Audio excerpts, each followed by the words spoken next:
Quédate en la casa, que en La Iguana nos quedamos contigo para informarte.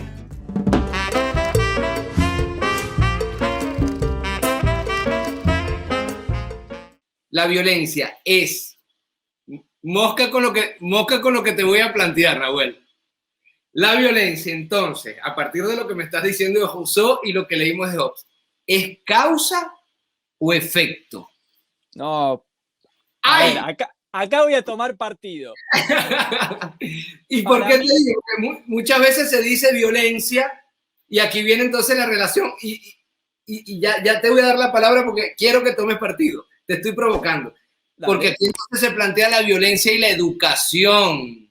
Claro. ¿En qué sentido? ¿Es causada por la sociedad, por la educación, por la formación o deformación? ¿O es una construcción natural del sujeto? El sujeto es violento. Y esto evidentemente más adelante, al final de esta conversación, nos va a llevar a Latinoamérica. Es decir, la violencia en Latinoamérica es innata, es un zoón politicón. El ser humano, como lo decía Aristóteles, estamos destinados a resolver la violencia de forma conjunta o nacemos violentos, como lo plantea más adelante Maquiavelo. Yo tomo partido por las tesis. A ver, voy a partir de este lugar. Siento que cuando buscamos explicaciones genético-antropológicas milenarias para dar cuenta de fenómenos muy contemporáneos que están muy atravesados por dispositivos ideológicos, culturales, más media, prensa, agenda, me parece que podríamos caer en un peligro de, no te digo una construcción de hombre de paja, pero pegaríamos en el palo, estaríamos buscando causas originarias en pasados muy remotos que quizás funcionaban en esa época, pero ya no dan cuenta de nuestras sociedades de hoy. Entonces, yo te respondo desde este lugar. Con respecto a nuestras sociedades de hoy, y partiendo de la modernidad contractualista desde donde estamos debatiendo, que más o menos podemos decir que habría como, bueno, en el medio está el capitalismo, que es una gran ruptura, pero vamos a partir desde acá, yo creo que la violencia, considerándola como algo independiente de la coerción, porque tenemos a Foucault y a Hannah Arendt en el medio que nos muestran que la coerción y la violencia no son necesariamente la misma cosa, creo que es una priori social, es una priori, no es una posteriori, es condición de posibilidad de la vida en sociedad. Y por eso es la violencia, y por eso es trágico, por eso es tremendo, porque es donde el poder opera. Y ahí nos vamos entonces nosotros incluso nos salimos de la filosofía y nos vamos a las escrituras, al Génesis, porque ahí hay al menos dos formas de violencia que después retoma Hegel, ¿no? Primero, la violencia de Adán y Eva. Ustedes están tranquilos en el paraíso y bueno, viene la mujer curiosa, que no acepta pasivamente la orden de Dios y va a buscar el conocimiento, que era solo el conocimiento de Dios. Y a partir de ese momento, ustedes están castigados. Hay una forma de violencia divina que abre toda la estructura simbólica del occidente, y no solamente. Absolutamente. Después está Caín y Abel. Cuando hablamos de Caín y Abel, estamos hablando entonces de dos hermanos, uno bueno y uno malo. Uno bueno y uno malo. ¿Por qué? Porque al final el asesinato entre hermanos es un asesinato por precisamente someter al otro, poseer, y aquí vamos a la desigualdad o a la igualdad, lo que el otro tiene, y para poseer lo que el otro tiene yo tengo que matarlo, llegar hasta el asesinato. Tercer elemento, y me estoy saliendo, es decir, del naturalismo, hacemos un viraje, y para nuestros queridos usuarios y usuarias a esto nos referíamos con fundamentos teóricos para después interpretar la coyuntura. Claro. Y el otro gran símbolo del occidente, y no solamente, pero que ciertamente estructura, es la cruz. Nosotros estamos frente a un torturado sistemáticamente, que es Jesucristo. Es decir, el cristiano, gran religión monoteísta, de las tres grandes religiones monoteístas, ¿qué hace? Ora frente a alguien que no murió por un accidente, no le dio cáncer, no lo atropelló un carro, no le cayó un meteorito, no, fue sistemáticamente masacrado en su soberanía corporal. Entonces, tres elementos entonces que nos hacen definir la violencia, y aquí voy entonces a Freud. Mira para dónde me fui, en El malestar y la cultura, 1930, que entonces se burla de uno de los principios fundamentales del cristianismo, para darte la palabra, que es amar al prójimo como a ti mismo. Y Freud se burla y dice, ¿y por qué voy a amar al prójimo como a mí mismo? ¿Qué tiene el prójimo para que yo lo tenga que amar? Y ahí vamos al tema del destino, ¿no? De eso que tú llamas casi que una fundación ontológica de la violencia. Exactamente. Entonces, la violencia en la religión cristiana nos salva. Imagínate tú, nos salva. Y aquí te dejo una frase, La violencia, entonces, Nahuel, se construye en la relación con el otro, siempre. Pregunto, totalmente. ¿O hay una violencia? La violencia es siempre relacionada al otro. Si no, claro, si no, no sería un fenómeno político. Sería un fenómeno subjetivo. Y sabés que me quedé, mirá, justo mientras vos hablabas, Miguel, miraba acá algunos apuntes que he seleccionado porque cuando tengo el gusto de hablar con colegas tan preparados, uno tiene que preparar el encuentro. Esta diferencia entre la violencia... Bueno, no le crean, es mi amigo, no le crean. Esta diferenciación entre la violencia divina y la violencia humana.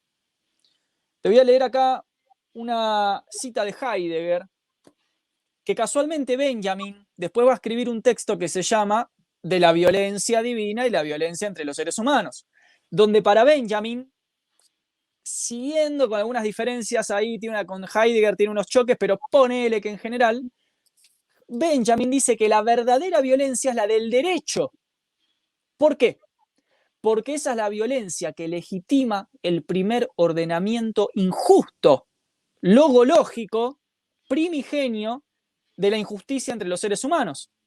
Entonces Benjamin se pregunta, ¿y qué hay que oponer a la violencia del derecho como naturalizadora de la injusticia entre los seres humanos? ¿Hay que oponer humanismo? No, hay que oponer violencia divina.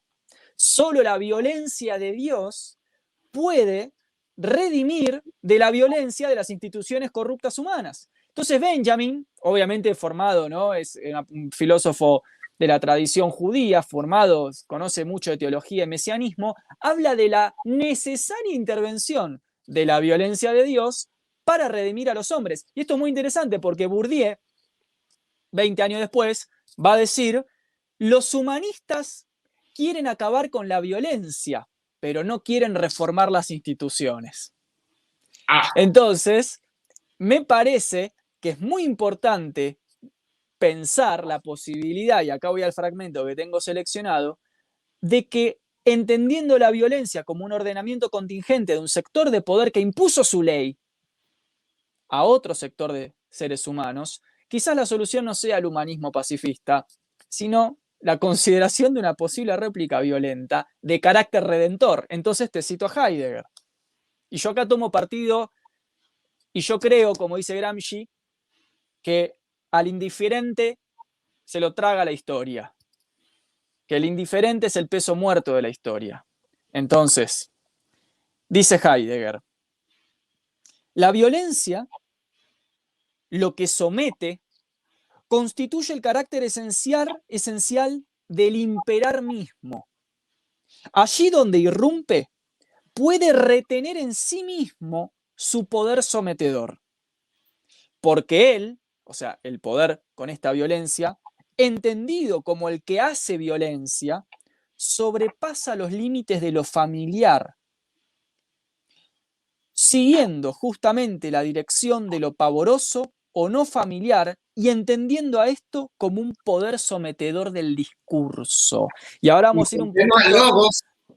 Claro. Entonces, ahora vamos a tener que hablar de la violencia en el lenguaje. poder simbólico, prensa, manipulación de la opinión pública, construcción del enemigo interno. Te me estás yendo a CISEC, pero corriendo. Entonces, como te me estás yendo a CISEC corriendo... Poneme un freno, poneme un freno. No, no, no, no. Todo lo contrario. Te quito todo freno y te coloco, vamos por favor, querido Emilio, también filósofo Emilio Laperuta, a colocar este video de CISEC que calza, yo lo estaba dejando para el final. Justísima. Te me fuiste, exacto. Tira el centro. Tiene centro. Adelante con este video, por favor. Sorry. You start criticizing violence, at the end you advocate torture. I think that Guantanamo and all that, it's a necessary consequence of this apparent anti-violent liberalism, whatever. No, my basic view on violence, as I repeat it all the time, is that usually we locate violence as something which, how do we measure violence? Violence is something which disturbs the way things are usually going. Something interrupts the usual run of things, oh my God, it's violence. But I think that we should, again, another example of parallax, we should change the perspective and see the invisible violence which has to be here all the time so that things go on as normal. This violence interests me. It can be objective economic violence, it can be police violence, whatever. So the aspect of political violence that interests me, it's not so much physical violence, killing people, whatever.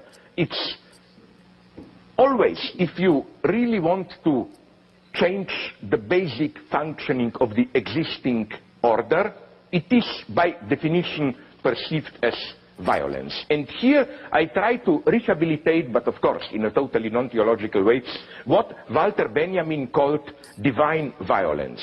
It's not Al-Qaeda. It's not violence as an instrument of God. It's something totally different. I see it as what? Walter Benjamin and many others drew attention to a, how should I put it, necessary excess of state violence. In the sense that even in the most democratic society, where power is totally legitimized democratically, in order for state power to function, there has to be some kind of super-ego threat, in the sense that, yeah, we live in a democracy, but ultimately we can do whatever we want. No power exists without this excess. And for me, what Benjamin calls divine violence is a kind of a counter-violence to this excess. And in this sense, let me be very clear. I am for violence, but I think Gandhi was more violent than Hitler. Sure. Wasn't it that Hitler's violence in killing millions was basically, to use the terms of Nietzsche, reactive violence? He was afraid that something will really change. As we all know, fascism was a desperate attempt to save capitalism. But what Gandhi did, although he was against violence, the way he started to, through boycott, through strike, to stop the entire functioning of the colonial economy and state apparatus in India. That's the violence I am for. La violencia de Gandhi es peor que la violencia de Hitler. Exacto. Imagínate, y una definición, citando a Walter Benjamin, una violencia invisible, que diría yo, casi de forma poética, va tejiendo la sociedad así como la conocemos y se nos vende a la sociedad como la antiviolencia. Y no, y regresamos a tu introducción, lo que sostiene la sociedad, y podemos Heráclito de Heidegger, es la violencia. Exacto. Lo cual no se ve si nosotros asociamos directamente la violencia con coerción o con golpear, con ir y pegar. Si nosotros nos quedamos en el efecto de superficie, no vemos la causa ordenadora primigenia, y por eso me pareció interesante que partamos con decir, o partamos en este conversatorio, mostrando que la violencia es un a priori en el sentido del primer ordenamiento. Mirá, justo, bueno, prácticamente Zizek parafraseó la conversación que hemos tenido, ¿Viste? Impresionante, ¿no? Impresionante. Yo no sabía que Zizek cita a Benjamin, pero, o sea, justamente hace esa cita. Y fíjate que el comentario que él hace de la violencia es el que tengo acá seleccionado. Cuando dice lo siguiente, acá lo tengo marcadito en el texto, dice, respecto a la violencia, pienso lo siguiente.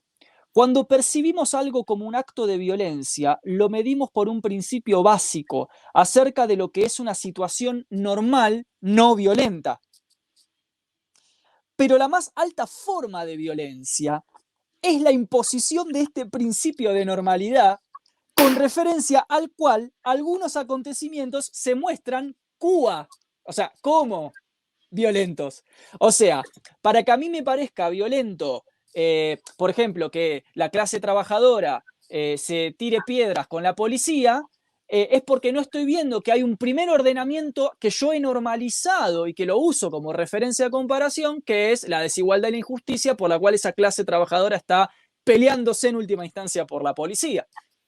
Mira, aquí te tengo. Pareciera que nos hubiéramos puesto de acuerdo.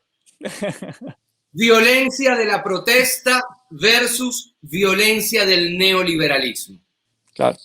Sale una protesta a tirar piedras y se vende mundialmente como lo más violento de la Tierra.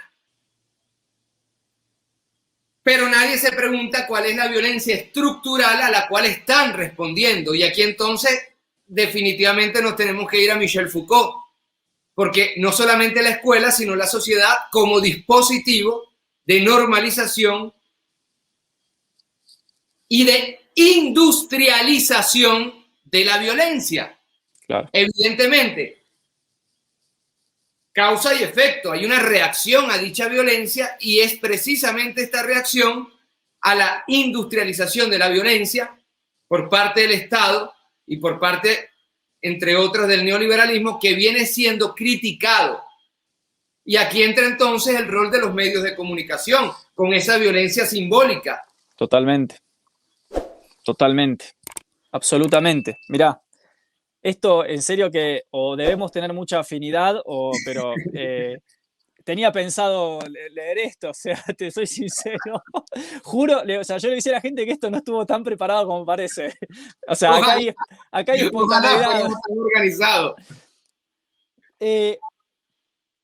1932. Ajá. Nos dice Gottfried Feder, ingeniero, economista. Las grandes potencias del dinero, ciertamente, como propietarias de los grandes periódicos, han envuelto al mundo en una red de mentiras. Han excitado con placer todas las pasiones bajas de los seres humanos. Han cultivado cuidadosamente los anhelos absurdos y las falsas utopías. Y ahí entonces estamos de lleno en la violencia simbólica, en la violencia psicológica, en la violencia del logos, que precede en tanto que violencia, metafóricamente hablando, religiosa, a la violencia física. Es decir, comiste la manzana, Eva, hiciste mal, por lo cual toda la vida ustedes van a sufrir el castigo de trabajar para conseguir con el sudor. Imagínate el aplastamiento simbólico a un acto físico, a un acto de comerse lo que no había que comerse. Absolutamente. Y ahí vuelvo a Zizek. Es decir, tú en Francia, en estas llamadas democracias occidentales modélicas y paradigmáticas, y todo lo coloco entre comillas, te equivocas llenando el formulario del impuesto en buena fe. Compadre, usted al otro día tiene la cuenta bancaria cerrada. Y resulta que a esto no se le llama comunismo. Claro. El fantasma en el peor sentido de la palabra, en el sentido propagandístico por parte del neoliberalismo del comunismo. Atenta contra tu propiedad privada. Bueno, y es la gran campaña electoral que se tiene en toda Latinoamérica. Vemos el ejemplo de Castillo. En Colombia no protesta el pueblo, protestan los comunistas. Imagínate tú, cualquier cosa. No tiene ningún tipo de fundamento. Este macartismo que se nos vende. Pero, para regresar, estas democracias de las cuales habla Zizek y moca lo que está diciendo él está diciendo el fascismo no es otra cosa que un instrumento para la imposición del capitalismo. Mosca con esto. Entonces, ¿quién es más violento? Dios, que te castiga por comerte una manzana, y vuelvo, mutandis mutanti, a partir de la modernidad ya no es Dios, es el Estado, ¿verdad? Claro. Y el Estado que te castiga porque sales a protestar medidas mucho más violentas por las cuales tú estás protestando. Esa es la gran paradoja de la violencia, que la violencia mayor queda invisibilizada y las violencias coyunturales, que son reacciones a esta violencia, son demonizadas y elevadas al rango kantiano de universalidad. Y por eso profundamente perversas. O sea, en el sentido de que los medios pervierten, pervierten el orden de cosas, invierten los valores.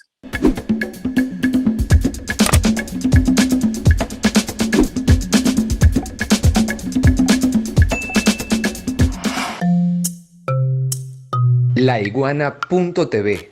La verdad hecha tendencia.